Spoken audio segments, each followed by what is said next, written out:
जय हिंद दोस्तों, एक बार फिर से आप सबका स्वागत करता हूं एक और नई वीडियो में। दोस्तों, इस वीडियो में हम लोग बात करेंगे कि आप लोग किस प्रकार से जो है उत्पाद सिपाही को एक बार में, ठीक है, एक ही बार में दोस्तों आप लोग क्वालिफाई करके जो है नौकरी ले सकते हैं, ठीक है। क्योंकि एक बार में लेने के लिए हमें मेहनत भी एक बार जैसा करना पड़ेगा, ठीक है। तभी जाके क्या होगा कि आप लोग की जो सिलेक्शन है वो पहली बार में हो सकेगी। तो कहाँ पे दोस्तों किस किस पॉइंट पे आपको ध्यान देने की आवश्यकता है कि हम जो आपकी जो नौकरी है वो पहली बार में हो जाए, इसी टॉपिक के ऊपर हम लोग पूरे डिटेल में बात करेंगे। हाय गाइस, मैं David and you watching study trick point. देखिए, टॉपिक को दोस्तों शुरू करते हैं। तो सबसे पहले क्या है दोस्तों, उत्पाद सिपाही में तो फिजिकल है। फिजिकल के ऊपर ऑलरेडी मैंने बहुत सारे वीडियोस बना के रखे हैं, तो उन वीडियोस को जरूर देखिएगा, आपको बहुत ज्यादा फायदा पहुंचेगा। इस वीडियो में दोस्तों बात करेंगे कि जैसे वो लड़के जो एग्जाम में, जिनका एग्जाम जो है बहुत ज्यादा मजबूत है, जिनकी पढ़ाई है वो बहुत ज्यादा मजबूत है, लेकिन उनका जो फिजिकल है वो बहुत ज्यादा वीक है। तो सबसे पहले तो उन लड़कों को मैं कहना चाहूंगा कि अगर आपको पहली बार में अगर ये नौकरी लेनी है तो सबसे पहले तो आपको जो है अपना फिजिकल में ध्यान देने की आवश्यकता है। क्योंकि फिजिकल ऐसा पॉइंट है दोस्तों, अगर यहाँ से आप बाहर होते हैं तो फिर एग्जाम में आप बैठ ही नहीं पाएंगे। आपका एग्जाम कितना भी मजबूत रहेगा तो आप एग्जाम आपसे निकलेगा नहीं, आपको एग्जाम में बैठने का मौका ही नहीं मिलेगा। क्योंकि ये जो एक फिजिकल है, ये एक लंबी दौड़ है, 10 किलोमीटर की दौड़ है, और इसमें सबसे ज्यादा इंपॉर्टेंट है आपकी क्षमता, आपका जो धैर्य शक्ति है, आपका जो स्टेमिना है वो बहुत ज्यादा मायने रखता है इस दौड़ में, ठीक है। लंबी दौड़ है तो बहुत ज्यादा ये सारी चीजें मायने रखती है। तो अगर आपका एग्जाम बहुत ज्यादा अगर अच्छा है, अगर आप लोग पढ़ाई में बहुत ज्यादा स्ट्रांग है, तो आपको अभी फिलहाल क्या करने की आवश्यकता है, फिजिकल में ध्यान देने की आवश्यकता है। अगर पहली बार में इस नौकरी को पाना चाहते हैं तो ठीक है,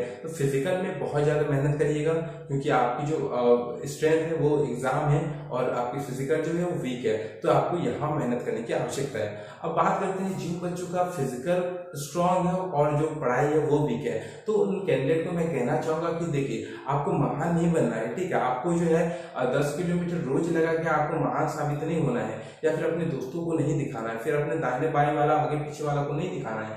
आपको क्या करना है कि स्ट्रेटेजी के अनुसार अपनी पढ़ाई को करना है। अब आपको क्या करना है कि रनिंग आपकी, आप जाने कि मेरी मजबूती क्या है, तो फिजिकल है।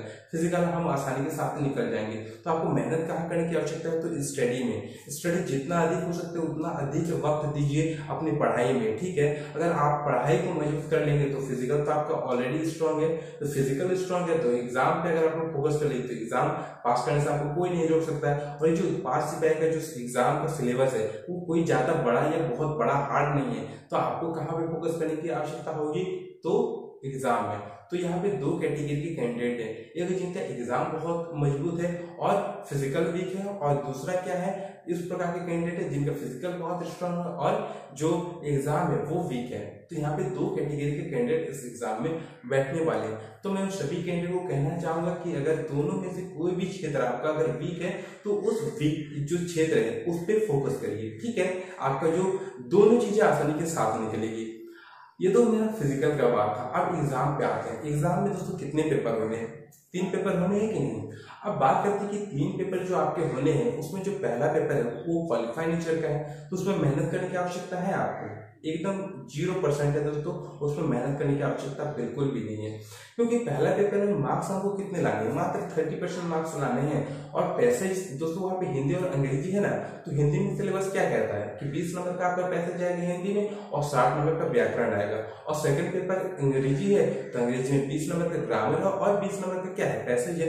तो 40 नंबर का दोस्तों पैसेज है। पैसेज में क्या रहता है, एक कहानी दिया हुआ रहता है, और उस कहानी को सही से अगर पढ़ते हैं तो उसके नीचे दिए गए क्वेश्चन को आपको आंसर करना रहता है। तो आसानी के साथ 40 में से दोस्तों आप लोग 30 नंबर आसानी के साथ ले सकते हैं वहां से, कोई दिक्कत नहीं होगी। मैं बता रहा हूँ आसानी के साथ, अगर आपको कितने दिन से मेहनत करें, थोड़ी भी अगर पढ़े लिखे अच्छे से हैं तो आसानी के साथ उन क्वेश्चन को सॉल्व कर सकते हैं, ठीक है। ज्यादा घबराने की बात है नहीं।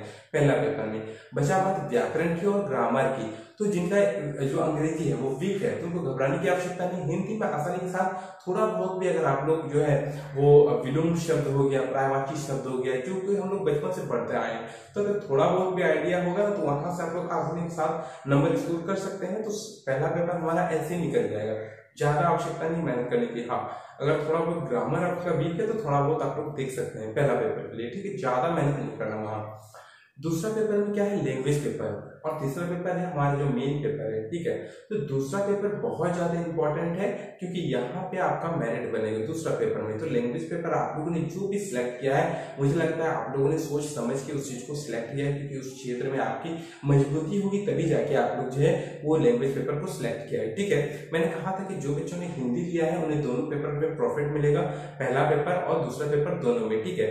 और जो लोगों ने हिंदी नहीं लिया है, जो अदरवाइज जो अदर लैंग्वेज का सिलेक्शन किए हैं, तो मुझे लगता है कि उनका वो जो लैंग्वेज पेपर है वो मजबूत होगा तभी जाके उन्होंने जो उस चीज को सिलेक्शन किया है, ठीक है। तो वहां पे भी ग्रामर आपका आएगा दूसरा पेपर में, ठीक है। तो जो भी लैंग्वेज आपने लिया है उसका ग्रामर भी अच्छे से करिएगा, और जो बुक्स आपको पढ़ने के लिए कहा गया है लैंग्वेज पेपर में उन बुक्स को भी अच्छे से स्टडी करिएगा, ठीक है। तो आपका जो दूसरा पेपर है वो आसानी के साथ आपका निकल जाएगा। जो तीसरा पेपर है हमारा, तीसरा पेपर में जो है वो सामान्य ज्ञान 40 नंबर का है। तो सामान्य ज्ञान क्या है दोस्तों, बहुत ही समुद्र है, हम लोग कवर नहीं कर सकते हैं। तो सामान्य ज्ञान में जितना हो सकता है, जब जब आप लोग शुरू से अगर पढ़ता है तो सभी चीजें आपके काम आने वाली है इस एग्जाम में, ठीक है, सामान्य ज्ञान में। तो सामान्य ज्ञान जो भी आप लोग जनरल पढ़ते हैं, नॉर्मली पढ़ते हैं, उसी प्रकार से पढ़ते जाना है, ठीक है। जितना हो सकता है जनरल नॉलेज से आप लोग पढ़ सकते हैं।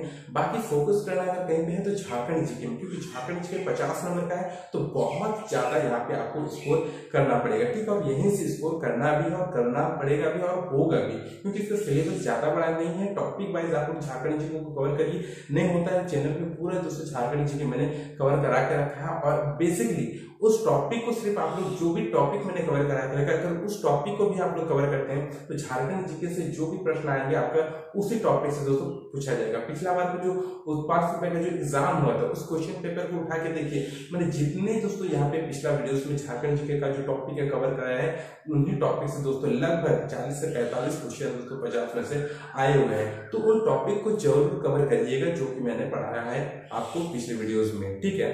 तो यहाँ पे झारखंड जीके आपका कवर हो जाएगा।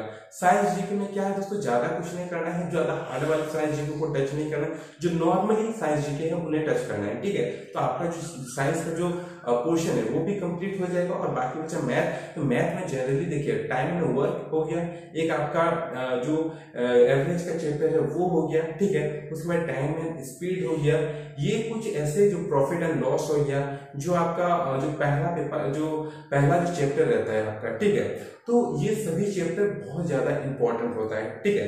तो कैलकुलेशन के कुछ मैथ आपको एक हाथ मैथ ही दोस्तों देखने को मिलेंगे, ठीक है। बाकी जो प्रॉफिट लॉस हो गया, टाइम एंड वर्क हो गया, टाइम एंड स्पीड हो गया, यही से दोस्तों जनरली क्वेश्चन पूछा जाएगा। और एक चैप्टर एवरेज है, तो ये 4 से 5 दोस्तों जो मैथ के चैप्टर है यहाँ से क्वेश्चन जनरली पूछा जाएगा, क्योंकि 10 नंबर का है तो ज्यादा मेहनत करने की आवश्यकता नहीं। ये जो मेन जो चैप्टर है इसी को दोस्तों आपको कवर करना है। ज्यादा हार्ड वाले क्वेश्चन जो ट्रिकी क्वेश्चन होंगे उनको सिलेक्ट करना है, ठीक है। तो हमारा क्या हो जाएगा कि जो एग्जाम है वो भी आसानी के साथ पार हो जाएगा अगर इन चीजों पे आप लोग ध्यान देते हैं तो, ठीक है। कि कहाँ आपको मेहनत करने की आवश्यकता है और कहाँ पे नहीं, इन चीजों पे ध्यान देने से आपका जो एग्जाम है और जो आपका फिजिकल है वो आसानी के साथ दोस्तों निकल जाएगा। अब थर्ड क्या बचता है दोस्तों, तो मेडिकल। अब मेडिकल में क्या है दोस्तों, मैंने पिछले वीडियोस में बताया कि आपको मेडिकल जाने के टाइम आपको किन किन चीजों की किन किन पॉइंट के ऊपर ध्यान देना और कॉन्फिडेंस के साथ कहाँ पे जवाब देना है, ठीक है। ताकि आपका जो एक कॉन्फिडेंस लेवल वहां पे देख के मेडिकल वाला को भी ये लगे कि हाँ ये बंदा जो भी चीजें बोल रही है सही है, और इसका जो किसी भी चीज में कोई प्रॉब्लम नहीं है, कॉन्फिडेंस लेवल दिखता है वहां पे, ठीक है। तो थोड़ा सा उन चीजों पे फोकस करिएगा। बाकी मेडिकल के लिए जो है मैंने ऑलरेडी वीडियो बना के रखा है, ठीक है। वहां पे आप जब भी जाइएगा तो फोकस एकदम खुद पे रखिएगा कि आपको आपका जो बॉडी लैंग्वेज है वो कैसा है। आई में मैंने कहा था कि आई के लिए अलग से वीडियो मैंने बनाया, तो वो आई वाला वीडियो जरूर देखिएगा, सबके लिए बहुत ज्यादा जरूरी है वो आई वाला वीडियो, आई टेस्ट वाला, ठीक है। तो उसको देख लीजिएगा एक बार। यहाँ पे आपका जो मेडिकल है वो भी आसानी के साथ निकलेगा दोस्तों। बाकी क्या बचा, डॉक्यूमेंट्स वेरिफिकेशन। अब डॉक्यूमेंट्स वेरिफिकेशन में दोस्तों अगर आप लोगों के मैट्रिक के सर्टिफिकेट सब सही है और आवासीय प्रमाण पत्र और जाति प्रमाण पत्र, ये 5 सर्टिफिकेट अगर आपके सही है तो आपको दोस्तों नौकरी लेने से कोई नहीं रोक सकता है, ठीक है। आपका जो डॉक्यूमेंट वेरिफिकेशन है वो आसानी के साथ निकल जाएंगे। तो मैं उम्मीद करता हूँ कि ये जो 5 सर्टिफिकेट है ये आपके सही होंगे। तो डॉक्यूमेंट्स वेरिफिकेशन में ज्यादा कुछ है नहीं, सिर्फ आपके डॉक्यूमेंट्स अगर सही है तो आप आसानी के साथ वहां पास हो जाएंगे, यहाँ पे ज्यादा घबराने वाली बात है नहीं। तो चौथा पड़ाव है, तो 4 पड़ाव को अगर आप लोगों ने पास कर लिया तो अब आपके हाथ में कोई भी चीज नहीं बचती है। ये 4 जो पड़ाव थे यही आपके लिए बहुत ज्यादा इंपॉर्टेंट था और इसी पड़ाव के लिए आप इतना दिन से मेहनत कर रहे थे। ये 4 पड़ाव पास होने के बाद आपका जो नेक्स्ट पड़ाव रहेगा वो क्या होगा दोस्तों, मेरिट।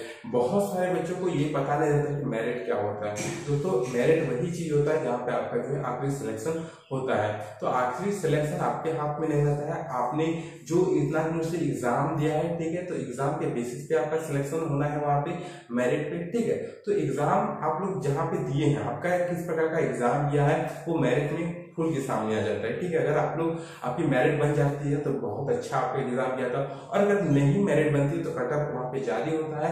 कटअप देखिए, ठीक है, कि कटअप में कितना स्कोर आपने किया है, कहाँ पे आपसे चूक हुई है, सारी चीजें क्लियर कर दी जाती है। जैसे दोस्तों मेरिट लिस्ट आता है उसके तुरंत बाद जो है वहाँ पे कटअप भी जारी कर दिया जाता है जैसे की तरफ से। पहले नहीं करता था, लेकिन आजकल जो है जैसे मेरिट आता है उसके बाद तुरंत कटअप जारी कर देता है। तो इसी प्रकार से दोस्तों जो भी पॉइंट्स के ऊपर मैंने बात किया तो उन पॉइंट्स के ऊपर दोस्तों आप लोग फोकस करिएगा। डेफिनेटली दोस्तों आपका जो है वो क्या होगा, ये नौकरी पहली बार में ही दोस्तों होगी, ठीक है। तो इन चीजों पे ध्यान दीजिएगा, ठीक है। अगर वीडियो पसंद आए तो एक लाइक जरूर कर दीजिएगा। मिलते हैं दोस्तों नेक्स्ट वीडियो में, फिलहाल इतना ही। जय हिंद, जय भारत।